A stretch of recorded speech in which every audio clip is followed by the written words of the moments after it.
E muitos entram numa crise, numa situação difícil, de questão de existencial, uma crise existencial.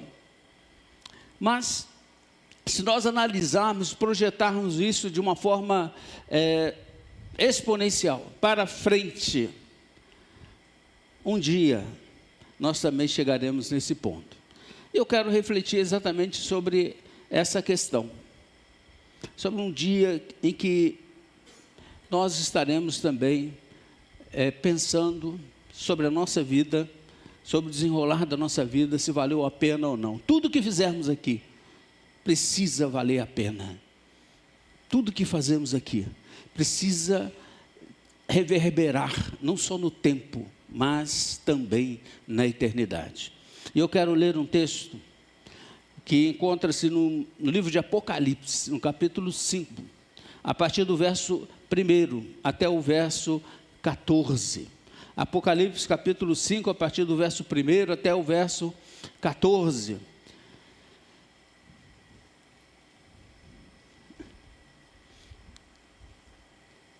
E diz assim a palavra do Senhor: vi na mão direita daquele que estava sentado no trono um livro em forma de rolo, escrito por dentro e por fora, e selado com 7 selos. Vi também um anjo forte que proclamava com voz forte: quem é digno de quebrar os selos e abrir o livro? Ora, nem no céu, nem sobre a terra, nem debaixo da terra, ninguém podia abrir o livro, nem mesmo olhar para ele. E eu chorava muito, porque ninguém foi achado digno de abrir o livro, nem mesmo de olhar para ele. Então, um dos anciãos me disse: não chore, eis que o leão da tribo de Judá, a raiz de Davi, venceu para quebrar os 7 selos e abrir o livro. Então vi, no meio do trono e dos 4 seres viventes, e entre os anciãos, em pé, um cordeiro que parecia que tinha sido morto. Ele tinha 7 chifres, bem como 7 olhos, que são os 7 Espíritos de Deus enviados por toda a terra. O cordeiro foi e pegou o livro da mão direita daquele que estava sentado no trono. E quando ele pegou o livro, os 4 seres viventes e os 24 anciãos se prostraram diante do cordeiro, tendo cada um deles uma harpa e taças de ouro cheias de incenso, que são as orações dos santos. E cantavam um cântico novo, dizendo: digno és de pegar o livro e de quebrar os selos, porque foste morto, e com o teu sangue compraste para Deus os que procedem de toda a tribo, língua, povo e nação. E para o nosso Deus os constituístes reino e sacerdotes, e eles reinarão sobre a terra. Vi e ouvi uma voz de muitos anjos ao redor do trono, dos seres viventes e dos anciãos, cujo número era de milhões e milhares de milhares, proclamando com voz forte: digno é o cordeiro que foi morto de receber o poder, a riqueza, a sabedoria, a força, a honra, a glória e o louvor.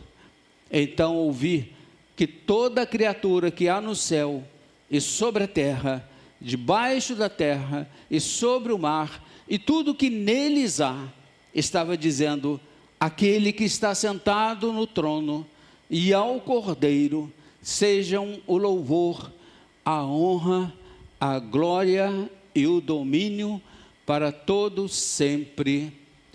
E os 4 seres viventes respondiam: amém. Também os anciãos se prostraram e adoraram. Lindo texto. Pai querido, obrigado a Deus por essa pérola do Apocalipse, da revelação, ó Deus, que o Senhor concedeu a João, ali naquela ilha de Patmos, para que nós pudéssemos ter acesso e através dos olhos da fé visualizar, ó Deus, aquilo que acontecerá. Muito obrigado, ó Deus, pela tua palavra, que agora estaremos refletindo sobre ela. Que o teu Santo Espírito, ó Deus, nos capacite a mim e que também, ó Deus, instrumentalize a todos nós, dá-nos compreensão, ó Deus, dessa palavra e que o Senhor possa trabalhar nos corações de cada um, de uma forma pessoal, de tal forma, ó Deus, que esse texto possa ter significação na vida prática de cada um. Muito obrigado, ó Deus, por tudo. Eu oro, ó Deus, agradecido, no nome precioso de Jesus. Amém. Amém. Irmãos, esse texto é uma das partes do Apocalipse que eu mais gosto. É quando João, ele visualiza, através daquela visão que o Espírito Santo deu a ele, que Deus abriu para ele, esse momento tão especial, esse momento tão solene na eternidade. Interessante, meus irmãos, que João, ele estava ali exilado na ilha de Patmos, e ali ele recebeu uma ordem para que ele escrevesse aquilo que está consumado na eternidade, mas de uma forma ou numa sequência cronológica para que nós pudéssemos entender. É interessante, meus irmãos, que é como se Deus estivesse abrindo um portal da eternidade, mas na verdade isso tudo foi inspiração do Espírito Santo para que ele pudesse ver, e ele disse: eu vi, agora escreve de forma cronológica, para que esta mensagem, para que os seus escritos, para que esta carta chegue às 7 igrejas da Ásia Menor.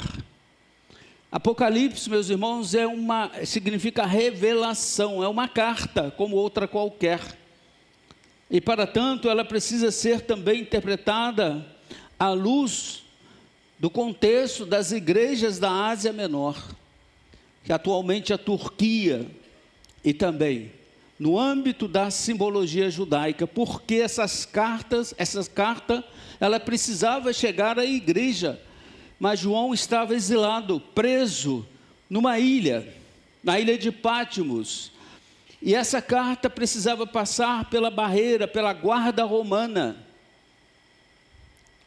e toda a carta era lida, os guardas liam, mas era preciso que essa carta passasse e chegasse à igreja, e Deus, através do Espírito Santo, inspirou João para que ele usasse a linguagem da simbologia judaica, para que as igrejas entendessem a mensagem, e assim a carta chegou à guarda romana, eles leram e disseram: isso é coisa de lunático, e deixou ela passar, e ela passou, chegou às igrejas e chegou a nós também, amém por isso.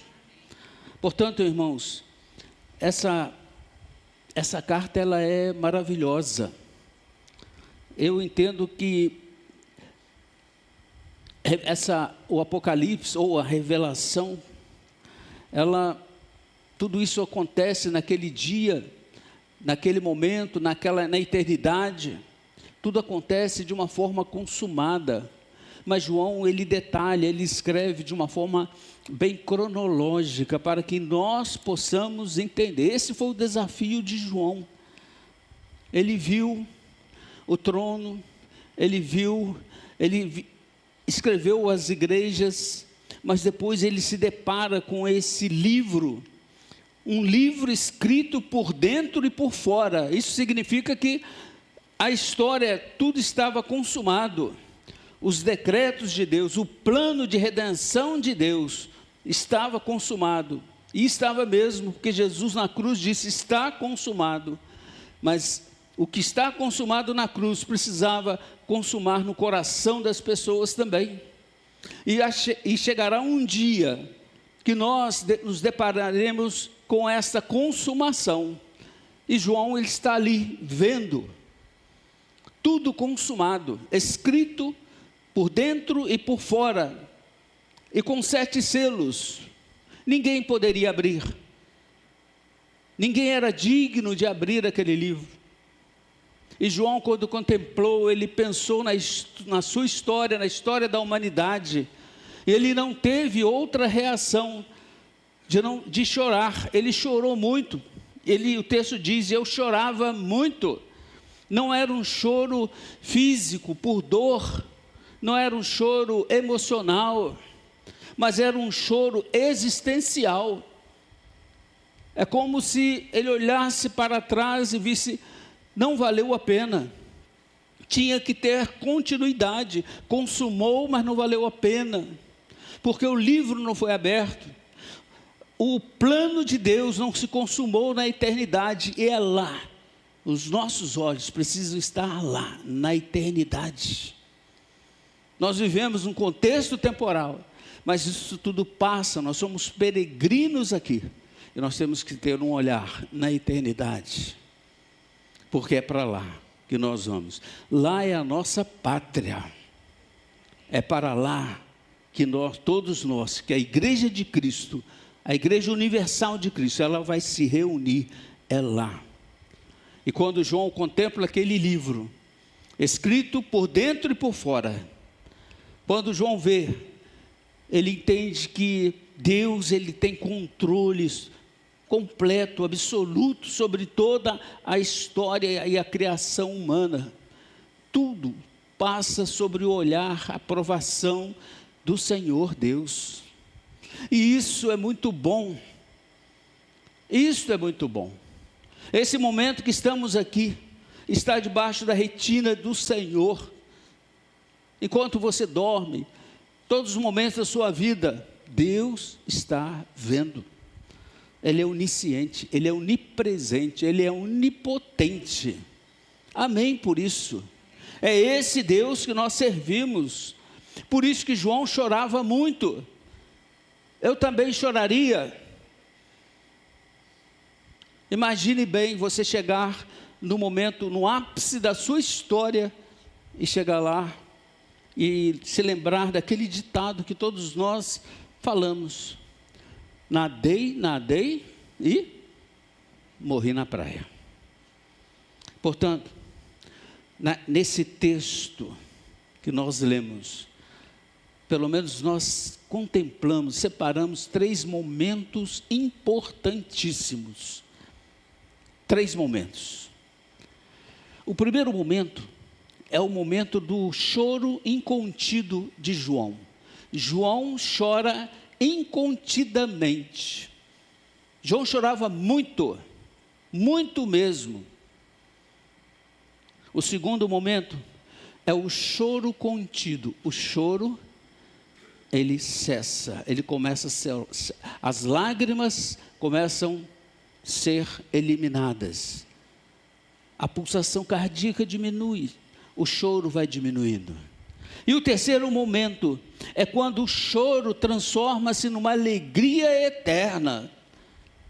O céu é assim, a eternidade é assim, é emocionante, cheio de emoções, é muito bonito. E eu quero refletir exatamente sobre esses 3 momentos. O momento do choro incontido. E por que João chorava tanto? Por quê? Por que João chorava de forma incontida? No verso 1, está escrito assim: e vi na destra do que estava sentado sobre o trono, um livro escrito por dentro, um livro em forma de rolo, escrito por dentro e por fora, e selado com 7 selos. Pronto, está tudo fechado, nada pode mais acontecer. Tudo que tinha que acontecer já aconteceu. Mas e daí? O livro tem que ser aberto. A justiça de Deus precisa ser passada, avaliada naquele livro. Não adianta esse livro ficar aberto, ele precisa ser aberto, fechado, ele precisa ser aberto. E isso significa, meus irmãos, que João chorava muito, incontidamente, por causa da crise que ele estava passando, uma crise existencial da humanidade. Interessante, meus irmãos, que os cenários apocalípticos, o livro selado, a história humana, ela estava sem propósito na visão de João, porque ninguém fora encontrado digno de abrir aquele livro e de romper os seus selos. Ninguém foi encontrado. No linguajar bíblico, Jesus escreveu assim em Mateus, aliás, em Marcos 8:36. Pois o que aproveita o homem ganhar o mundo inteiro e perder a sua alma? É mais ou menos isso aí. O que adianta o homem ganhar o mundo inteiro, ser o dono do mundo, que na verdade não é dele, ele ganha, mas não é dele, não é? Porque do Senhor é a terra, o ouro, a sua plenitude, tudo que nele habita. O que adianta ele pensar que ganha o mundo inteiro, mas perder a sua alma? Por isso, irmãos, João chorava muito mesmo. João chorava incontidamente. Por quê, irmãos? Porque ele chorava por causa dessa crise existencial da humanidade. Você já chorou muito alguma vez? Incontidamente. Aquele choro que você não consegue reprimir. Aquele choro que você fala, agora eu vou parar de chorar, mas você continua chorando. Chora com lágrimas, chora sem lágrimas, mas você chora, você está sempre chorando, e você não consegue reprimir esse choro. É mais ou menos assim, quando a pessoa chega no fim do poço, e ele começa, e agora? O que será de mim? O que será de mim? A diferença, meus irmãos, entre aqui e agora, e lá na eternidade, é que hoje você tem a oportunidade de sempre reiniciar a sua vida. A diferença é que hoje nós temos o amanhã continua tudo, mas lá na eternidade não, lá não existe amanhã, lá não tem botão de reinicialização, porque tudo está consumado. O livro está escrito por dentro e por fora. Portanto, isso nos leva a uma reflexão, leva você a pensar no sentido da sua vida. Você espera decidir coisas no amanhã, mas sabe que nem o amanhã pertence a você, o amanhã pertence a Deus. O amanhã pertence a Deus. Portanto, estas questões a respeito da eternidade, você precisa refletir, pensar e levar a sério, enquanto você está aqui, no tempo que se chama hoje. Eu gosto muito quando você começa a pensar, a navegar, à luz da sua fé, do seu conhecimento bíblico, sobre esse momento eterno. Porque nós conseguimos fazer, eu tenho certeza que você fez aqui uma imagem, ou imaginou esse livro fechado, um rolo fechado, escrito por dentro e por fora, com 7 selos, todos fizeram essa imagem. E é assim, nós temos essa capacidade de fazer isto. Portanto, só que este rolo, ele existirá. É a história do plano salvífico de Deus, da redenção do homem, e também é o plano, é o juízo que Deus exercerá sobre todos, aqueles que estão com o nome escrito no livro da vida e aqueles que não estão com o nome escrito no livro da vida. Todos estarão diante daquele que será o juiz sobre todos nós. Mas se aquele momento foi um momento de crise existencial, por outro lado, João chorava muito, de uma forma incontida, porque ele percebeu que toda a sua dignidade, a dignidade humana, estava falida. Ninguém foi encontrado digno de abrir aquele livro, nem romper os sete selos. No verso 2 até o verso 4, o texto diz exatamente isso. Eu vi um anjo forte, clamando com grande voz: quem é digno de abrir o livro e de desatar os seus selos? Quem é digno de abrir o livro e desatar os seus selos? Nem ninguém no céu, nem na terra, nem debaixo da terra, podia abrir o livro, nem olhar para ele. E aí vem a consequência. E eu chorei muito, eu chorava muito, porque ninguém foi achado digno de abrir o livro, nem de olhar para ele. Falência da dignidade humana. O que adianta a nossa dignidade? O que adiantou? Mas nem tudo acontece nessa linha. Os irmãos vão ver na progressão, na sequência dos relatos de João. Eu gostaria que você pensasse sobre a seriedade deste fato. Pense com seriedade, porque hoje todos nós pensamos na nossa dignidade, mas diante do livro, daquele livro escrito por dentro e por fora, ninguém é digno, nem no céu, nem na terra e nem em lugar nenhum. Isso significa que momentos como hoje pode mudar a sua história no que diz respeito à sua dignidade. Pode mudar, mas depende de você. Você pode mudar o rumo da sua história, se você ainda não tem o seu nome escrito no livro da vida.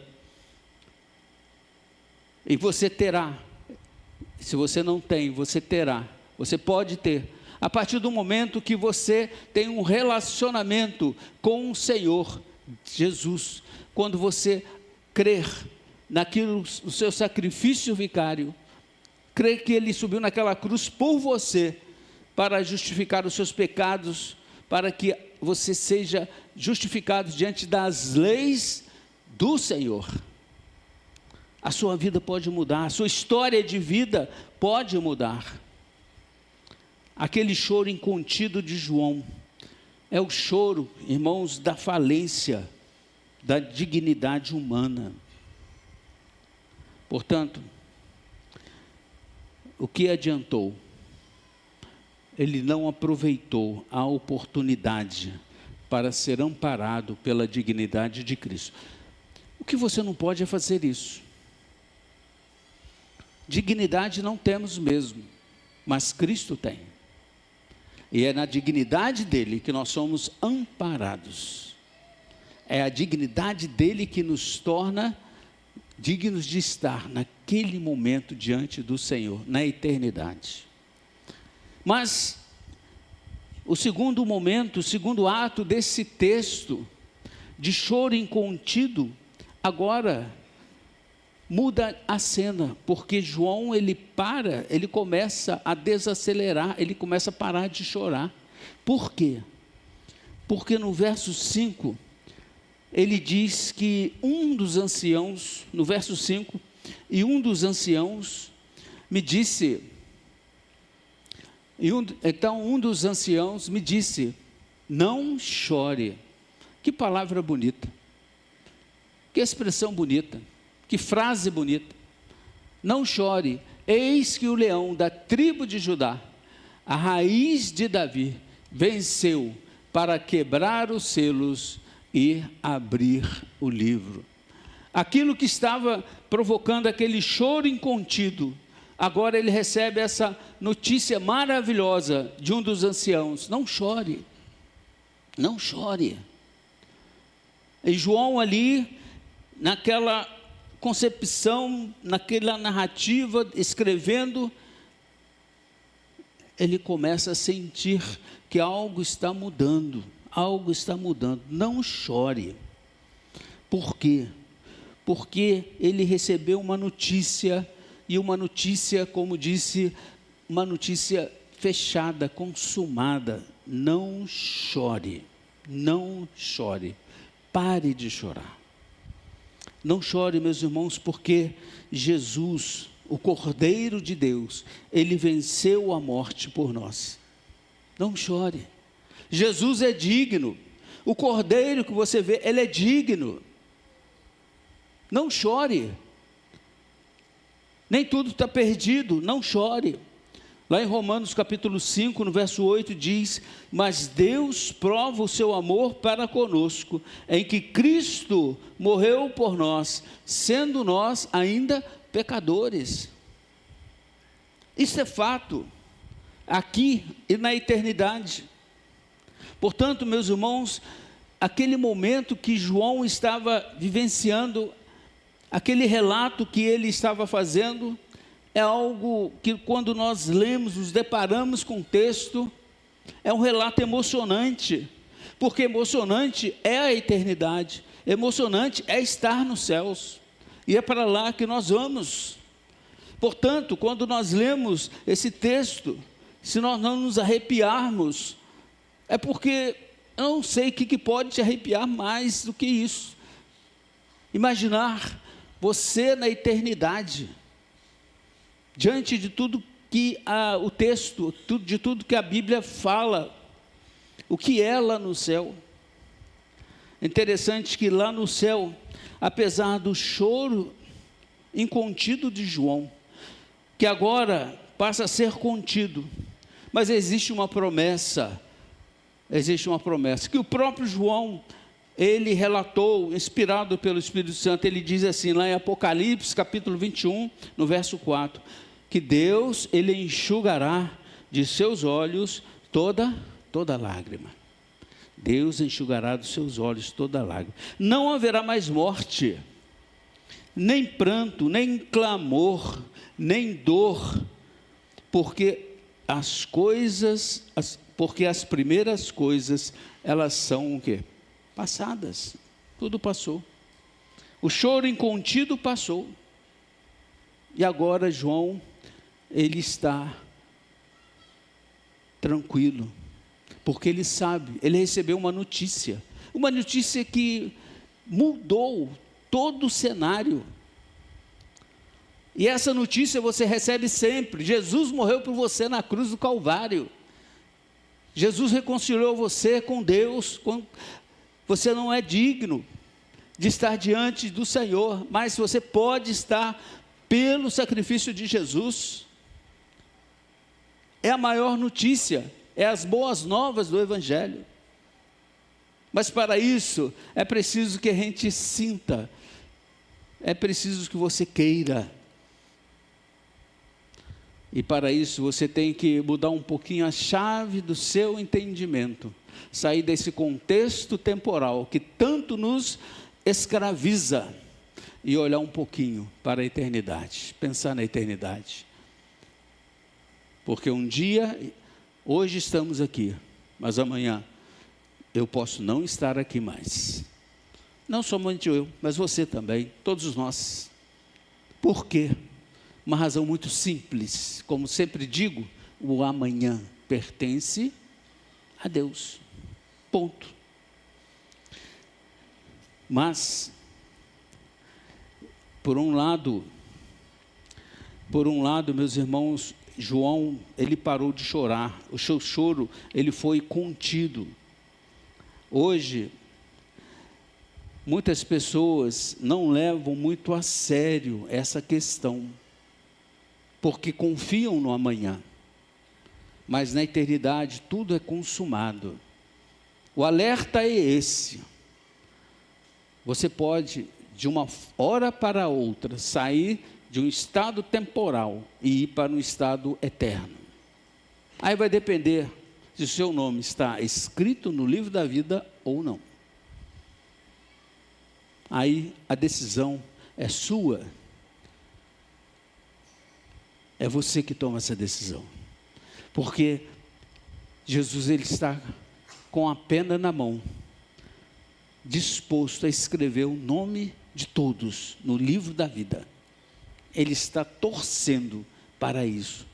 E se você nessa noite não tem essa certeza, se seu nome está escrito no livro da vida, saiba disso. O céu se move por você. A Bíblia diz que há festa no céu quando um pecador se arrepende. Ou seja, a festa no céu quando um pecador tem o seu nome escrito no livro da vida.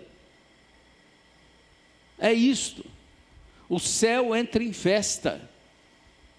Um dia eu fui motivo de festa no céu. Muitos aqui, um dia, já foram motivo de festa no céu. Por isso, irmãos, nós precisamos pensar com mais seriedade no que diz respeito à eternidade. Mas, se por um lado, João recebeu essa notícia maravilhosa, por outro lado, ele viu algo assim, belo, singelo. Quando ele olhou no verso 6, no verso 7, descreve exatamente aquilo que ele percebeu. E ele escreveu. Aquilo que ele viu, ele escreveu. E diz assim o verso 6 e o verso 7. E olhei, e eis que no meio, aliás, então vi, e no meio do trono, e dos 4 seres viventes, entre os anciãos, em pé, um cordeiro que parecia que tinha sido morto. Ele tinha 7 chifres, bem como 7 olhos, que são os 7 Espíritos de Deus, enviados por toda a terra. Então viu o cordeiro. O cordeiro foi e ele pegou o livro da mão direita daquele que estava assentado no trono. Olha que texto bonito. Olha, o cordeiro foi e pegou o livro da mão direita daquele que estava sentado no trono. O que lembra você esse versículo? O que faz você? O que você se lembra disso? Toda vez que você ora, e todos oram, você sempre dirige a sua oração a quem? A Deus, ao Senhor. Mas você não deixa de fechar a sua oração com uma frase. E qual é? Em nome de Jesus. Por que você faz isso? Por quê? Porque você não deixa a sua oração incompleta. Por quê? Por uma razão simples, porque é Jesus que está fazendo a mediação da tua oração para com Deus, é Ele. E aqui no texto, quando diz que ele, por gentileza, pode projetar novamente, no texto, quando ele pegou o livro da mão, o 7, o cordeiro foi quando ele pegou o livro da mão direita, daquele que estava sentado no trono. Quando ele foi e pegou, ele exerceu esse papel, ele estava finalizando o papel de mediador. Por quê? Porque ele não iria mediar mais nada, porque estava tudo consumado. Ele ia assim, a partir daquele momento em diante, ele ia assumir o seu outro papel na eternidade, de juiz. Ele julgará a todos os homens. Então observe, meus irmãos, como que o Cordeiro de Deus, Jesus Cristo, como que ele é maravilhoso. E João descreve exatamente essa cena, quando ele para de chorar, ele vê o Cordeiro, ele vê ele chegando e fazendo aquela mediação, aquela finalização. E ele diz que era um cordeiro como se tivesse sido morto.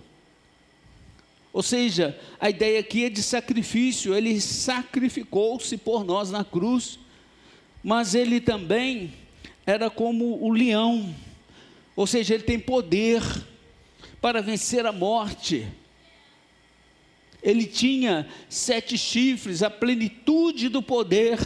Ele tinha 7 olhos, que são os 7 espíritos, a plenitude do Espírito do Senhor. Portanto, ele tomou o livro da destra do que estava sentado sobre o trono. Ele pegou aquele livro. João viu, o texto diz, João viu o que nós vemos hoje pelos olhos da fé. Amém? Quando nós lemos em 1 João, o próprio João, em 1 João, na sua primeira carta, no capítulo 3, no verso 2, ele escreve assim: amados, agora somos filhos de Deus, e ainda não se manifestou o que havemos de ser, mas, vamos ler ali, amados, agora somos filhos de Deus, mas ainda não se manifestou o que haveremos de ser. Sabemos que quando Ele vier, quando Ele se manifestar, seremos semelhantes a Ele, porque haveremos de vê-lo como Ele é. Já pensou? Que privilégio será o nosso? Ver o Cordeiro, o Cristo ressurreto, face a face, como Ele é, ao vivo e a cores. Por quê?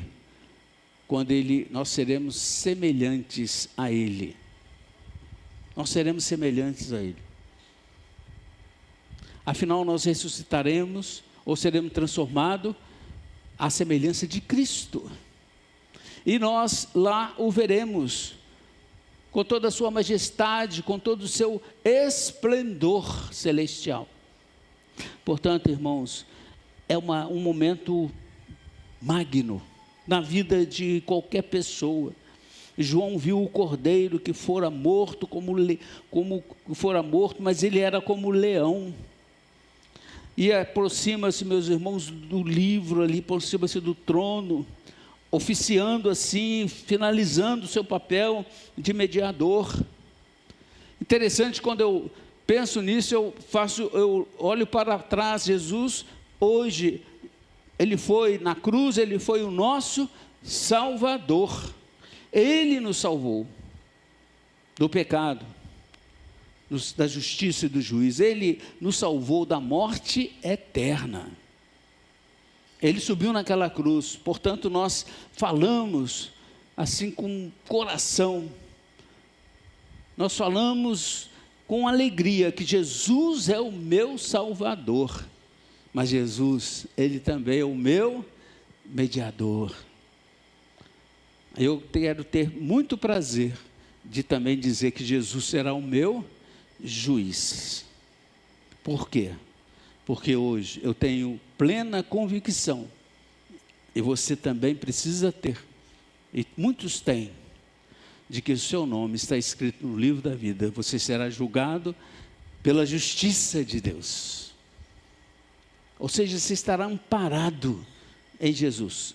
Deus olha para você, mas você está amparado em Cristo Jesus. A dignidade, a sua dignidade é a dignidade de Cristo. Não é isso que Paulo diz? Quem está em Cristo, nova criatura é. Nós estamos em Cristo, hoje e eternamente. E quando Deus olha para você, olha para o Cláudio, Ele vê Cristo. Quando Deus olha para qualquer um, Ele vê Cristo. A dignidade de Cristo será a nossa dignidade. Não que mereçamos, mas é pela dignidade do Cristo Jesus. Portanto, meus irmãos, aproxima-se, aquele momento vai consumando-se como mediador. E todo o conteúdo é alvo de mediação, vai finalizando. A história chega agora ao seu momento, a história chega ao ápice, ao seu ápice. É quando aquele choro que era incontido que tornou-se um choro contido, agora ele transforma-se numa alegria incontida. Agora sim, agora, irmãos, que a gente vai falar de coisas que a gente gosta. Nós estamos em culto, nós cantamos, nós oramos, nós lemos a palavra, e essa alegria contida, irmãos, ela é uma alegria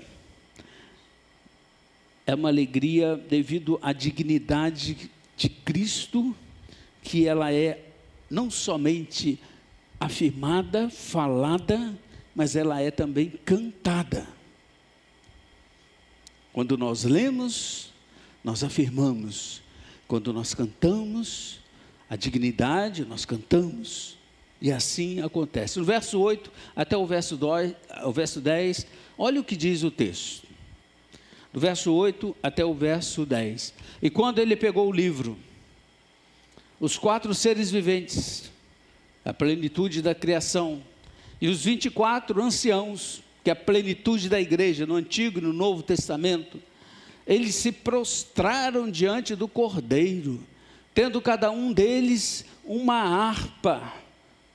Isso significa que haverá cantoria no céu, e também taças de ouro cheias de incenso, que são as orações dos santos, e cantavam um cântico novo, dizendo: digno és de pegar um livro, de quebrar os selos, porque fostes morto, e com teu sangue comprastes para Deus os que procedem de toda tribo, língua, povo e nação. E para o nosso Deus os constituíste reino e sacerdotes, e eles reinarão para sempre. Irmãos, que momento maravilhoso, que expressão de gratidão, de reverência. Interessante, meus irmãos, que ali, naquele momento eterno em que João visualizava, aquela multidão, ela se prostrou diante do Cordeiro, expressando a sua reverência ao Cordeiro.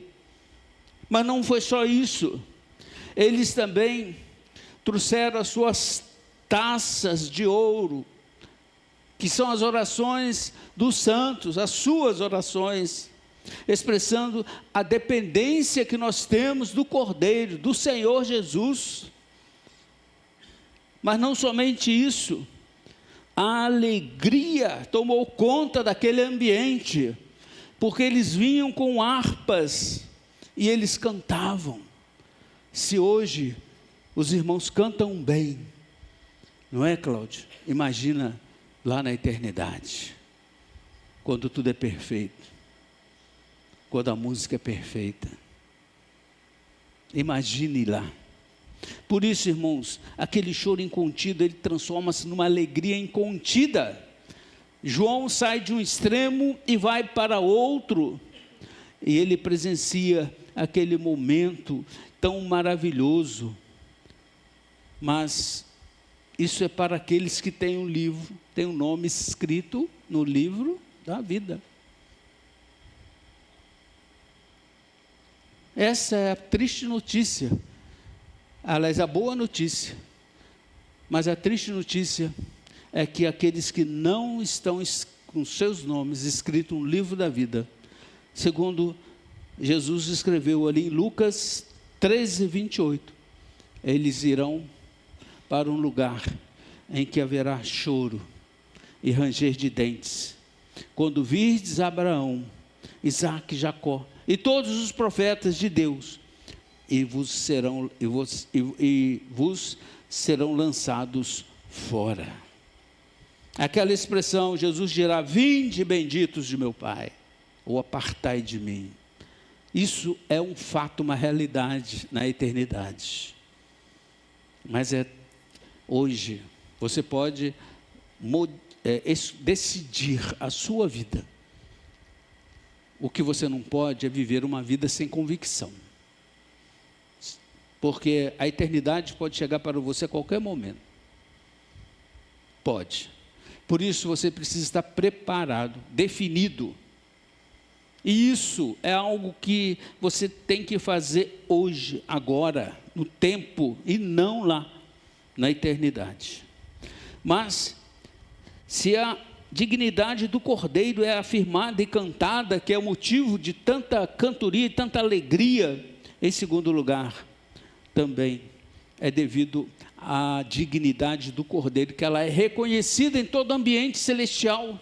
No verso 11, o verso 13 diz exatamente isso. No verso 11 diz assim: vi uma voz de muitos anjos. Observe, meus irmãos, como o cenário muda. Vi uma voz de muitos anjos ao redor do trono, dos seres viventes e dos anciãos, cujo número era de milhões e milhares de milhares, proclamando com voz forte: digno és o Cordeiro, que foi morto, de receber o poder, a riqueza, a sabedoria, a força, a honra, a glória e o louvor. Então ouvi que toda criatura que há no céu e sobre a terra, e debaixo da terra, e sobre o mar, e tudo que neles há, estava dizendo: aquele que está sentado no trono e ao Cordeiro, sejam o louvor, a honra, a glória e o domínio para todo sempre. E os 4 seres viventes respondiam: amém. E também, diante desse amém, os anciãos se prostraram diante do Cordeiro e o adoraram. Que coisa maravilhosa, irmãos. Já pensou você nesta ambiência celestial? Já pensou?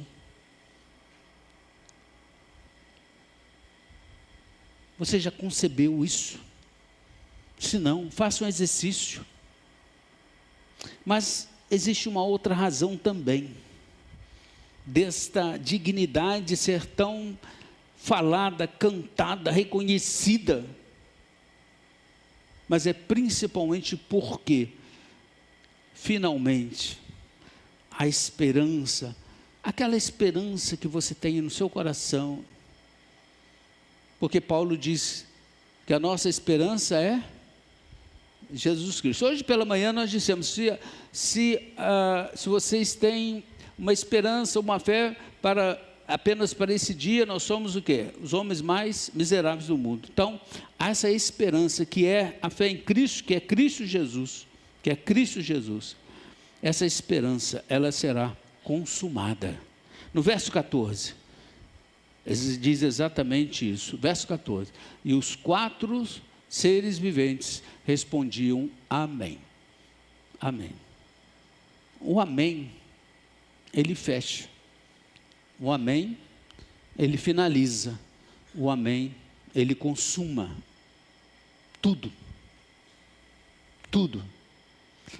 Inclusive, da plenitude e consumação, a esperança que você guarda no seu coração. Portanto, aquela alegria incontida transforma-se num cântico, mas ela é pausada por esse oratório de toda a comunidade celestial, dizendo ao que está sentado no trono e ao Cordeiro sejam louvor, glória, poder pelos séculos dos séculos. E a totalidade da criação e a igreja de Cristo, nós, não só do antigo, os salvos do antigo, mas do Novo Testamento também, todos eles dirão amém, amém. Mas sabe que aquele amém, assim com sabor de eternidade, é esse amém. Muitas das vezes nós falamos amém, mas de uma forma assim tão displicente. Mas esse amém, na eternidade, ele tem um gostinho diferente, porque ele é seguido de reverência e ele é seguido de adoração. Tudo continua.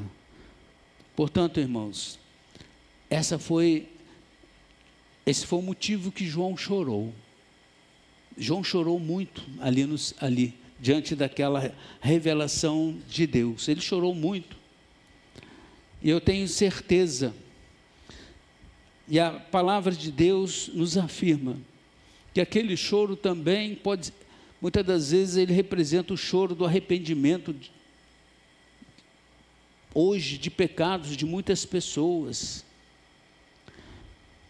E tem um texto que diz que todos nós, compareceremos diante daquele tribunal, aquele livro será aberto, aqueles selos serão rompidos, o juiz instaurará aquele momento solene, majestoso, bonito, que nós aguardamos. E assim, Paulo ele escreve em Filipenses capítulo 2, no verso 9 até o verso 11, e eu quero finalizar a minha fala com esse texto, que diz assim, Filipenses capítulo 2, do verso 9 até o verso 11, se puder projetar, diz assim: por isso também, Deus o exaltou sobremaneira, Ele deu um nome que está acima de todo nome, para que ao nome de Jesus se dobre todo o joelho, nos céus, na terra e debaixo da terra, e toda língua confesse que Jesus Cristo é Senhor, para a glória de Deus Pai. Amém. Todo joelho se dobrará, toda língua confessará, daqueles que têm o nome escrito no livro da vida, e aqueles que não têm o nome escrito no livro da vida. Todo joelho se dobrará, e todos confessarão que Jesus Cristo é o Senhor. A sua dignidade é tamanha que nos assombra. Portanto, eu quero estar lá, eu estarei lá. E você? Eu quero participar desse momento, eu vou participar desse momento eterno de culto celestial. Aquele momento celestial. Mas e você? Você tem certeza? Porque muitas das vezes nós passamos a vida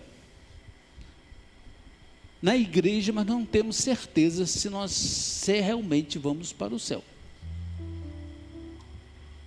Se o nosso nome está escrito no livro da vida. E é preciso ter convicção disso. É preciso ter. Por isso, eu quero que você pense sobre isso. E nós vamos orar nesse momento, pedindo a Deus que trabalhe no seu coração. Eu sei que se você tem esta convicção, que essa convicção possa ser fortalecida cada dia mais. Mas se você não tem essa convicção, que você hoje, você possa tomar essa decisão: eu quero estar lá. Eu quero ansiar por esse dia. Eu sonho com esse dia. É o dia mais maravilhoso da minha vida, porque a minha vida, o período da minha vida não é mais importante, mais bonito, não é esse que eu estou vivendo aqui, mas é lá. Por isso, aqui, enquanto eu estou aqui, eu quero viver da melhor maneira possível. E a grande lição que João nos dá é que a vida sem Cristo não tem sentido. Se você não tem a sua vida com Cristo, nada faz sentido. E nessa noite, eu quero orar com você. Se porventura há alguém aqui que ainda não tem essa certeza, essa convicção na sua vida, nós vamos orar. Eu queria pedir que a igreja estivesse orando, clamando ao Senhor por você. E se porventura você sente no seu coração que precisa ter essa convicção trabalhada no seu coração, porque a eternidade para você pode ser amanhã, o céu pode ser amanhã.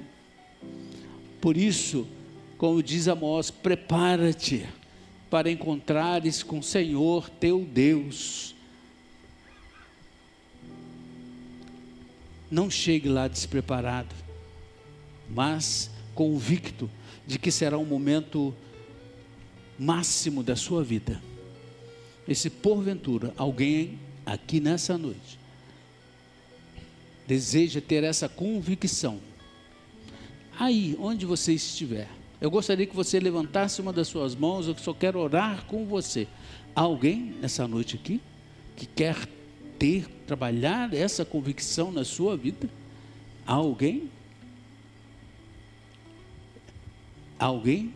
Eu não vou insistir com você, eu não vou insistir, mas que Deus trabalhe no seu coração, que Deus fortaleça essa esperança de estar lá no céu.